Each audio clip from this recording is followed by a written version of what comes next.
What's on, ladies and gentlemen? My name's Ross, I like games, and today it's a very good day, because we finally have the complete rulebook for the Digimon trading card game, that new one we're all excited about. You see, over on Twitter today, they showed us and they've updated the website, and they've actually proper job published the rulebook. Now, I know this is my third Learn to Play Digimon video, let me explain. The first one was the basic rules, though we had a lot of questions.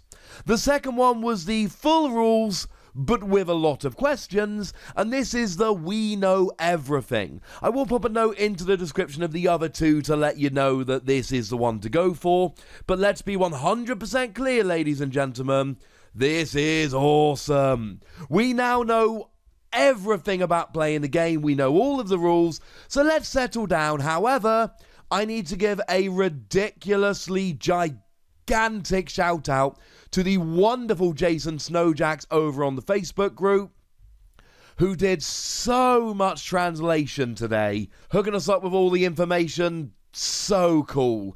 In some games, people guard their translations close to their chest.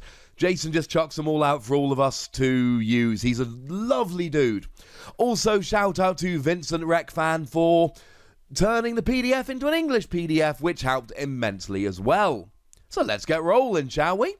Now, we now know that we have 50 card decks, and you can have 4 copies of each number card, not the name. That means that if you want 4 of the Agumon from the starter deck, and 4 of the promo Agumon, go for it. And in fact, if you want 4 of the other promo Agumon that's coming soon, go for it. Now, in addition to this, you can have up to 5 Digitama cards, or Digi-Eggs if you will. These are your baby Digimon, which are put into a separate area. They're popped in the raising area. You have your own little mini deck of up to 5 of these, and they are randomized, and it's still a limit of 4 of each number card. And your deck is made up of Digimon, Tamer, and option cards, all of which will be shown as we go through. Now, if we start off having a little bit of a look at the play area here, this was shown off on the YouTube channel, we can see that you've got a place to put your deck, and then we've got the battle area, which is generally where your Digimon, other than your Digi-Eggs, are going to be hanging out during the game. We've got space to put down 5 security cards. They stop you losing the game, we'll get there in a moment. And we've got, obviously, a discard pile like you would see in every game, as well as a raising area which can be used for, well, bringing up your baby Digimon. Though Digi-Egg is the official term, we found out that is what we are using. Cool. Now, as we go forward here, to start the game, what you do is you shuffle your deck and put it in the deck area. And then you shuffle your Digi-Eggs and put them in the Digi-Eggs area. You then take 5 random cards from your deck without looking and put them face down as security cards. You then decide who goes first using rock, paper, scissors. Now, it is very important to note at this stage that if you take a game like Pokemon, for instance, in the US, Europe, etc., we decide who goes first by flipping a coin. But in Japan, they use rock, paper, scissors. So if this game is translated and brought over here, we might not keep the rock, paper, scissors to go first, because we changed that for Pokemon. You then draw an opening hand of 5 cards, and you put the memory gauge to 0 and start the game. We'll get to the memory gauge in a moment, but it's how you pay for all of your cards. One important note, there are no official mulligan rules. There's not going to stop you making house rules for mulligans, but there's nothing to say that if you don't like your opening hand, you get another shot, like there is in so many other games.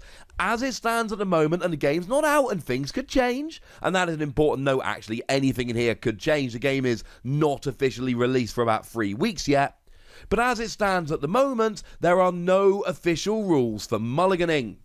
Sorry.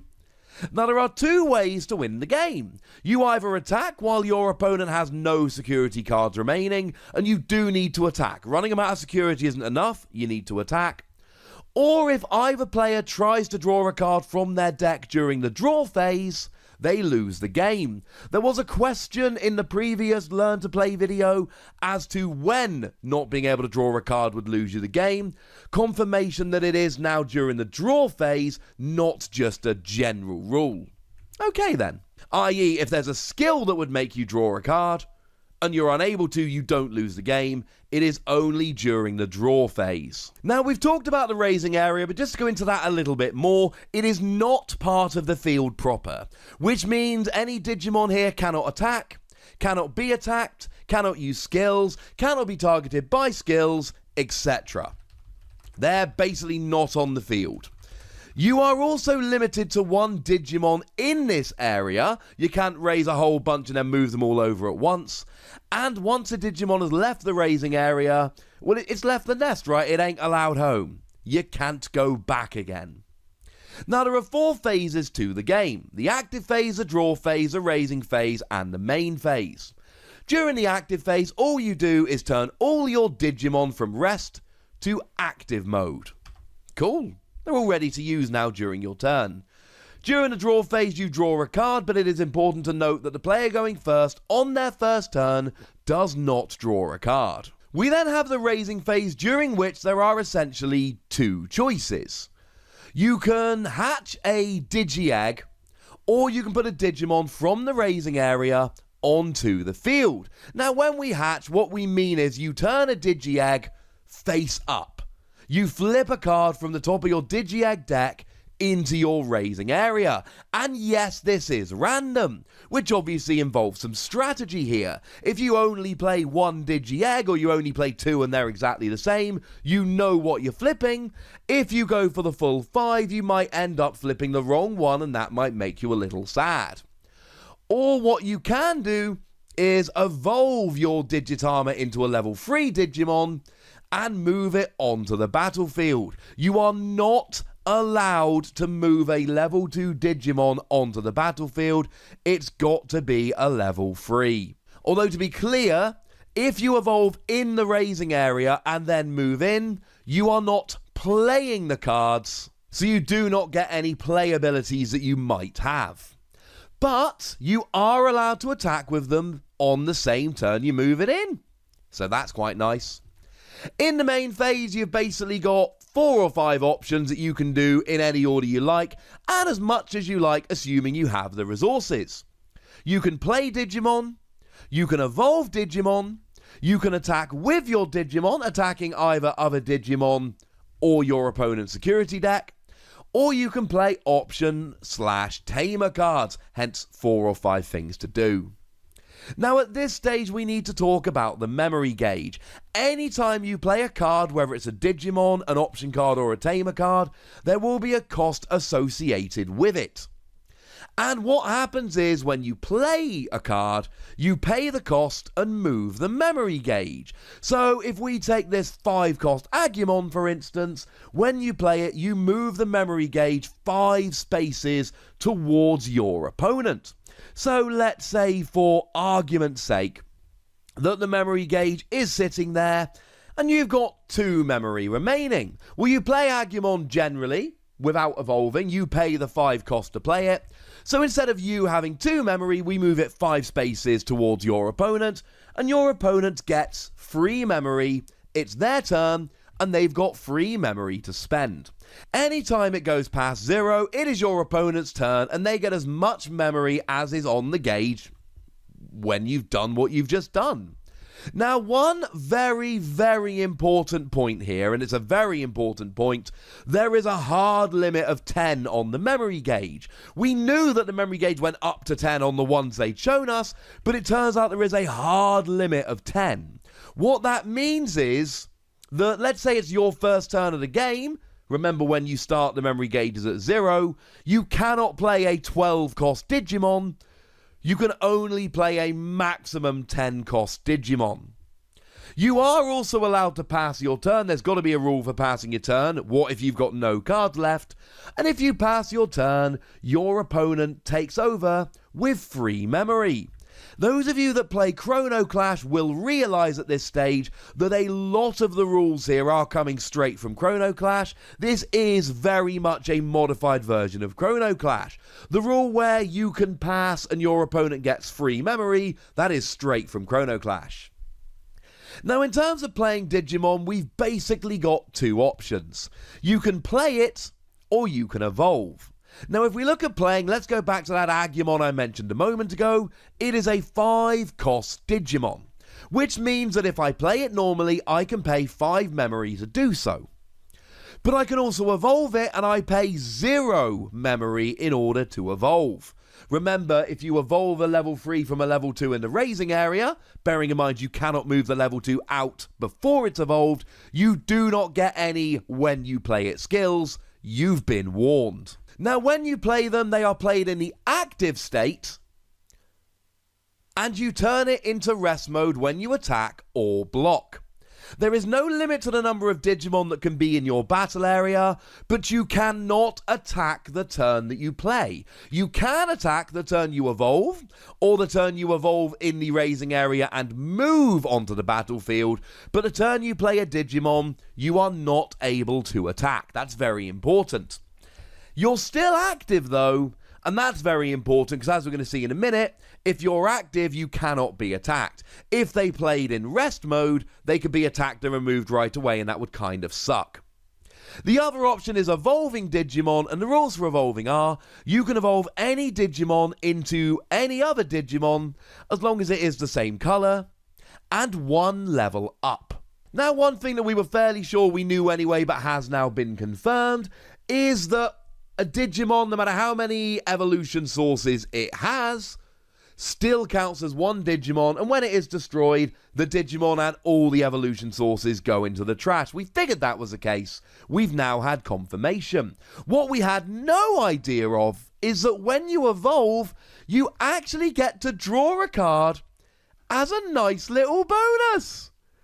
How cool is that? I really like that. That makes me really happy. I did not see that coming. That's really kind of fun. Now, there are inheritable and non-inheritable skills. So, again, let's just take Agumon as an example here.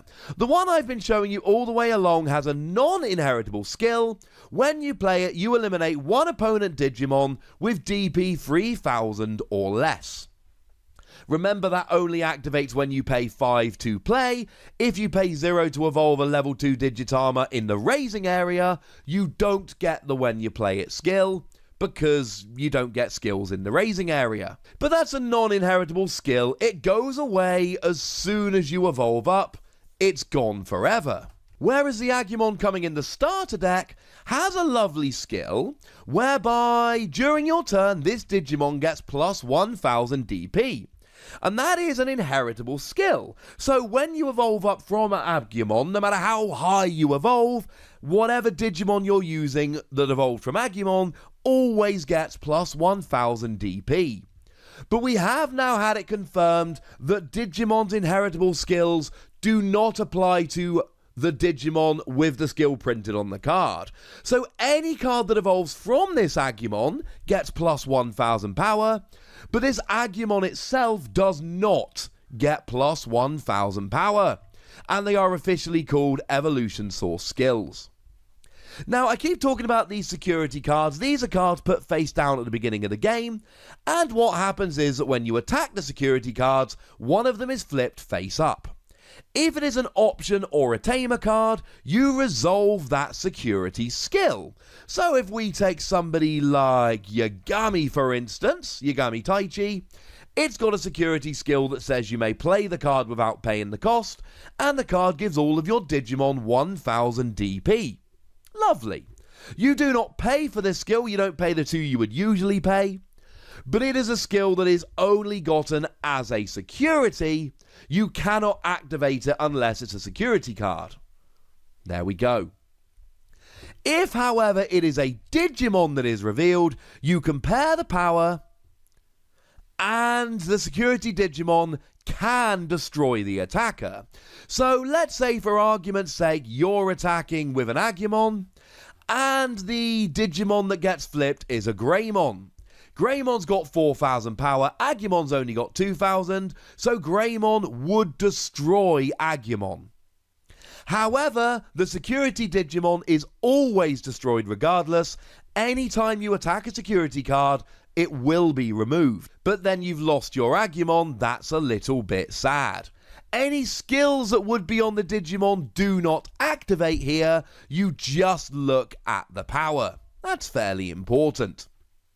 Now, some Digimon can block, not all of them, but this Unimon, for instance, absolutely can.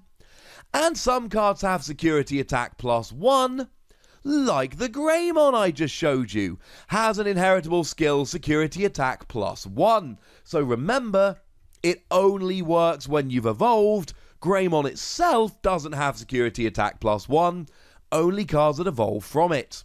Now, when you've got multiple security attacks happening at once, they resolve one by one. And if the Digimon you're attacking with is destroyed, it stops. So if you're supposed to have 3 security attacks, but on the first security attack, the Digimon is destroyed, that's it, you don't get the other 2 attacks. And similarly, if you've got 3 security attacks, but your opponent has 2 security cards and you take them both out, the attack is over, but the game is not.